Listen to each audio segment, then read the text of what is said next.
Citizen ভয়েসে সবাইকে স্বাগত জানাচ্ছি। আমি আমানুল্লাহ আহমদ। দর্শক, এই মুহূর্তে আমি রয়েছি রাজশাহী মেডিকেল কলেজ হাসপাতালের সামনে। এখানে মেডিকেল টেকনোলজিস্ট এবং ফার্মাসিস্টরা তাদের এক দফা দাবিতে কর্মবিরতি কর্মসূচি পালন করছেন। তাদের দাবি হচ্ছে 11তম গ্রেড থেকে তাদের গ্রেডকে 10মে উন্নীত করা। এই দাবিতে তারা এর আগেও সরকারের কাছে বিভিন্ন স্মারকলিপি আবেদন দিয়েছিলেন। আজকে তারা কর্মবিরতি পালন করছেন। আমরা এখানেই রয়েছি, আপনাদেরকে জানানোর চেষ্টা করব তাদের এই কর্মসূচির সর্বশেষ এবং সার্বিক অবস্থা সম্পর্কে। দর্শক, তাদের যেটি ভাষ্য, মেডিকেল টেকনোলজিস্ট এবং ফার্মাসিস্টরা যেটা বলছেন, আরও কয়েকটি জায়গায় অর্থাৎ ডিপ্লোমা নার্স, ডিপ্লোমা ইঞ্জিনিয়ার এবং ডিপ্লোমা কৃষিবিদরা তারাও একইভাবে কোর্স সম্পন্ন করে 11তম গ্রেড থেকে 10ম গ্রেড পেয়েছেন। কিন্তু শুধুমাত্র মেডিকেল টেকনোলজিস্ট এবং যারা ফার্মাসিস্ট রয়েছেন তাদেরকে সরকার 11তম গ্রেড থেকে 10ম গ্রেডের সুযোগ সুবিধা থেকে বঞ্চিত করছেন। তো এই দাবি নিয়ে তারা সরকারের কাছে আবেদন জানিয়েছিলেন। সরকারের উচ্চ পর্যায়ে তারা এ ব্যাপারে কথাও বলেছিলেন, কিন্তু বাস্তবায়ন হয়নি, যে কারণেই তারা আজকে কর্মবিরতি পালন করছেন। আমরা এই কর্মবিরতি এবং তাদের দাবির যৌক্তিকতা সম্পর্কে যদি এই আন্দোলনরতদের কাছে জানতে চাই। আচ্ছা, আপনারা যে কর্মবিরতি পালন করছেন 11তম গ্রেড থেকে 10ম গ্রেডে আপনাদের বেতন ভাতার সুযোগ সুবিধা উন্নীত করা, এই দাবির যৌক্তিকতা আসলে কি? জি ধন্যবাদ। আপনি হয়তো জানেন যে আমাদের মেডিকেল টেকনোলজি ফার্মাসিস্ট ব্যতীত যতগুলো ডিপ্লোমা সেক্টর আছে, যেমন কৃষি ডিপ্লোমা, তারপরে আপনার নার্সিং ডিপ্লোমা, আদার যে ডিপ্লোমা সাইটগুলো আছে, পলিটেকনিক, এগুলোকে অনেক আগেই কিন্তু 10ম গ্রেড প্রদান করা হয়ে গেছে। এমনকি শুধু মেডিকেল টেকনোলজি ফার্মাসিস্টকে 10ম গ্রেড প্রদান করা হয়নি। আপনি দেখে একটা লক্ষ্য করলে দেখবেন যে বিগত করোনার সময় যখন সবাই নিজের বাড়িতে বদ্ধ, কেউ বেরোতে পারে না, তখন কিন্তু একমাত্র মেডিকেল টেকনোলজিস্টই আপনার জীবনের ঝুঁকি নিয়ে রোগীদের সেবা করে গেছে এবং স্যাম্পল কালেকশন করে গেছে। এদিক থেকে তাকালে কিন্তু আমরা আমাদের 10ম গ্রেডের যে আন্দোলনটা, এটা বিগত 2 দশক ধরে চলে আসছে।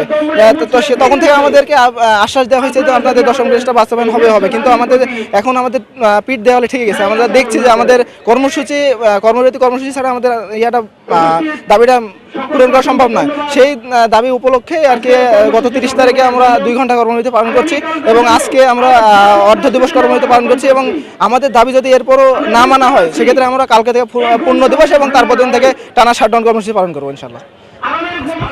দর্শক, এখানে আপনাদেরকে জানিয়ে রাখি, এই মেডিকেল টেকনোলজিস্ট এবং ফার্মাসিস্টদের কর্মবিরতির কারণে রাজশাহী মেডিকেল কলেজ হাসপাতালে সেবা নিতে আসা রোগীরা চরম ভোগান্তিতে পড়েছেন এবং তারা তাদের যে প্রাপ্ত সেবা সেটা থেকে বঞ্চিত হচ্ছেন। এবং আমরা হাসপাতালের সামনে, বহির্বিভাগের সামনে, জরুরি বিভাগের সামনে ঘুরে দেখেছি এবং সেই রোগী এবং রোগীর স্বজনরা এ ব্যাপারে ক্ষোভ ও হতাশা প্রকাশ করছেন। আমরা এ ব্যাপারে যদি আন্দোলনরতদের সাথে কথা বলার চেষ্টা করি, আপনাদের দাবির যৌক্তিকতা নিয়ে আপনারা কথা বলছেন, আন্দোলনে নেমেছেন, কিন্তু এই আন্দোলনের ফলে সেবা নিতে আসা হাসপাতালের রোগী এবং স্বজনরা তাদের সেবা ব্যাহত হচ্ছে।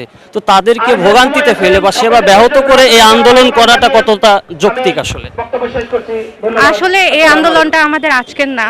1889 সালে সরকার সকল ডিপ্লোমাদের 10ম গ্রেড দেয়, কিন্তু এখন পর্যন্ত আমাদের টেকনোলজিস্ট এবং ফার্মাসিস্টদের 10ম গ্রেড থেকে বঞ্চিত করা হয়েছে। এই জন্য আমাদের একটাই দাবি, আমাদের 10ম গ্রেড বাস্তবায়ন। আর রোগীদের যেটা ভোগান্তির কথা বলছেন, আমরা এতদিন অনেক করেছি, রোগীদের স্যাক্রিফাইস করছি, সরকারকেও বলেছি, কিন্তু ইতিমধ্যে আমরা কোনো এটার সুরাহা পাই নাই। এই জন্য আমাদের আজকে রাস্তায় নামা, এটাই আমাদের দাবি। দর্শক, আমরা আরও কয়েকজনের সাথে যদি কথা বলার চেষ্টা করি, আপনারা যে দাবি দাওয়া নিয়ে আন্দোলন করছেন, এর আগে সরকারের কাছে জানিয়েছেন, সরকার আসলে কি বলছে, আপনারা কি জানতে পেরেছেন সরকারের তরফ থেকে? আমরা এখনো সরকারের তরফ থেকে কোনো সৎ উত্তর পাইনি। সেজন্যই আমরা আজ এখানে দাঁড়িয়ে আমাদের আসলে দেওয়ালে পিঠ থেকে গেছে, যার জন্য আমরা এই জনদুর্ভোগ জানা সত্ত্বেও আমরা এখানে এসে দাঁড়াইছি। আমরা এই জনদুর্ভোগটা আসলে চাই না। তারা যদি এখনই আমাদের প্রজ্ঞাপনটা জারি করে, তাহলে আমরা এখনই এখান থেকে মাঠ থেকে উঠে যাব এবং আমাদের নিজ নিজ কর্মস্থলে আমরা যোগদান করব।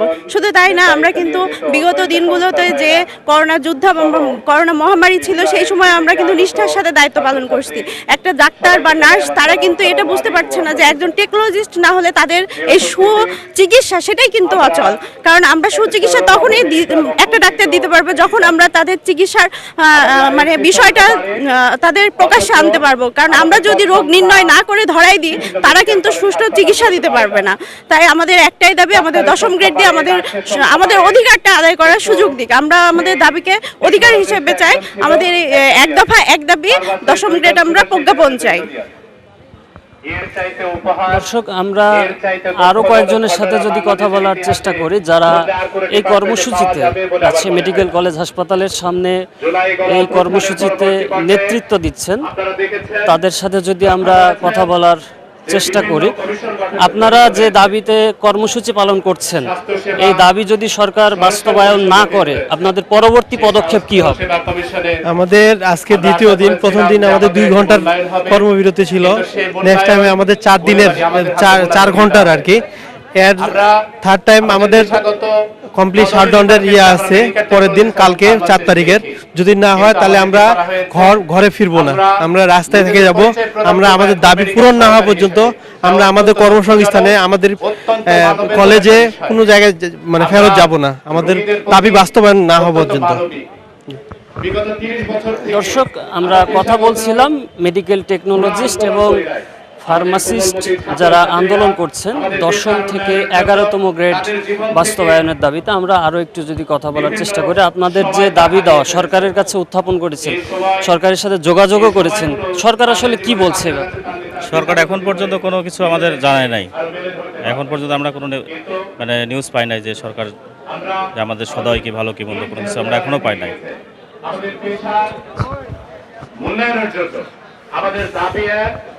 দর্শক, আপনারা দেখছিলেন রাজশাহী মেডিকেল কলেজ হাসপাতালের সামনে মেডিকেল টেকনোলজিস্ট এবং ফার্মাসিস্টরা কর্মবিরতি কর্মসূচি পালন করছেন। তারা যেমনটা বলছিলেন যে তারা এই দাবিতে অনড় থাকবেন এবং আগামীকাল বৃহস্পতিবার 4 ডিসেম্বর তারা কমপ্লিট শাটডাউন কর্মসূচি পালন করবেন এবং তবুও যদি তাদের দাবি বাস্তবায়ন না হয় লাগাতার কর্মসূচিতে যাবেন এবং রাজপথ তারা ছাড়বেন না দাবি আদায় না হওয়া পর্যন্ত। এবং একই সঙ্গে তারা যৌক্তিকতা তুলে ধরছিলেন, করোনাকালীন সময়ে তারা ফ্রন্ট লাইনে থেকে স্বাস্থ্যসেবায় অনেক অবদান রেখেছেন, ভূমিকা রেখেছেন, কিন্তু একইভাবে অন্যান্য ডিপ্লোমা কোর্স করা অফিসাররা, ব্যক্তিরা সেখান থেকে তারা সুযোগ সুবিধা 10ম গ্রেডে পেলেও শুধুমাত্র এই মেডিকেল টেকনোলজিস্ট এবং ফার্মাসিস্টরা এই সুবিধা থেকে বঞ্চিত হচ্ছেন। দর্শক, এই ছিল রাজশাহী মেডিকেল কলেজ হাসপাতালের সামনে থেকে মেডিকেল টেকনোলজিস্ট এবং ফার্মাসিস্টদের কর্মবিরতি কর্মসূচির সর্বশেষ। সবাই ভালো থাকুন, সুস্থ থাকুন, ডেইলি সিটিজেন ভয়েসের সঙ্গেই থাকুন।